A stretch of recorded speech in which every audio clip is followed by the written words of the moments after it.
जब कोई भूमि व्यक्तिगत या पारिवारिक होती है तो उसकी सार संभाल भी अच्छे से होती है और ध्यान भी रखा जाता है कि कोई उस जमीन पर कब्जा नहीं कर ले।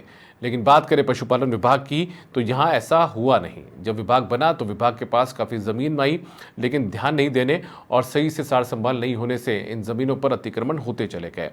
अब विभाग ऐसी जमीनों से अतिक्रमण हटवाने की दिशा में काम कर रहा है। देखिए ये रिपोर्ट।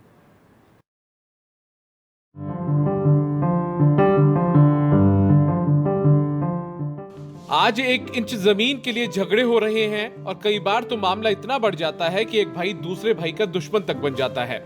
लेकिन साल 1957 में जब अलग से पशुपालन विभाग बना तो उसे भी काफी सारी जमीन इसलिए दी गई ताकि वह पशुओं के लिए सुविधाएं बढ़ाई जा सके और जरूरत के हिसाब से उस जमीन को काम में लिया जा सके। लेकिन विभाग के पास पूरे प्रदेश में मौजूद जमीन पर अतिक्रमण होते चले गए। अब इसे विभाग के अधिकारियों की अनदेखी कहें या फिर कोर्ट कचहरी में मामले चले जाने के कारण वो जमीन विभाग से दूर होती चली गई।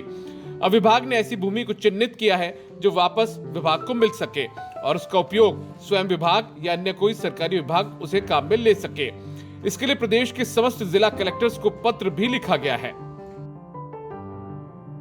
बहुत गंभीर समस्या है कि क्योंकि पहले भेड़ और ऊन विभाग होता था तो उसकी काफ़ी लैंड है वो एनिमल हस्बेंड्री को ट्रांसफ़र हुई, तो ऑन पेपर्स तो ट्रांसफ़र हो गई, फिजिकली ट्रांसफ़र नहीं हुई है।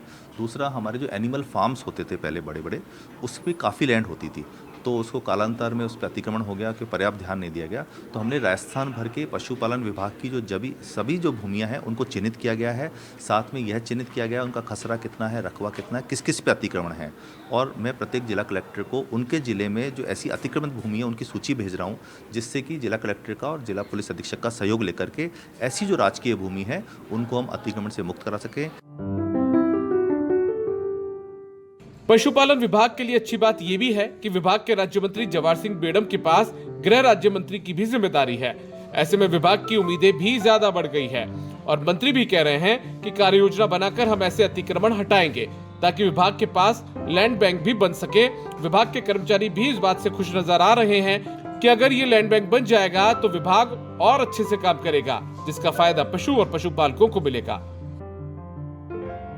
और मैं भी जहाँ जहाँ जा रहा हूँ, माननीय मंत्री जी जहाँ जहाँ जा रहे हैं, हमारे विभाग की संपत्तियाँ परिसंपत्तियाँ जो हैं उनका संरक्षण हो, वो कहीं अतिक्रमण युक्त हैं तो अतिक्रमण मुक्त हों।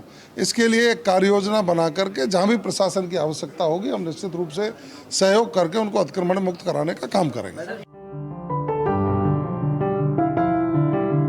बहरहाल देखना ये होगा कि इस मामले में पशुपालन विभाग को जिला कलेक्टर कितना सहयोग करेंगे और कितने समय में करेंगे, क्योंकि अभी और मामले कोर्ट में भी पहुंचेंगे तो हो सकता है वहां भी समय लग जाए। धर्मेंद्र सिंह, समाचार प्लस, जयपुर।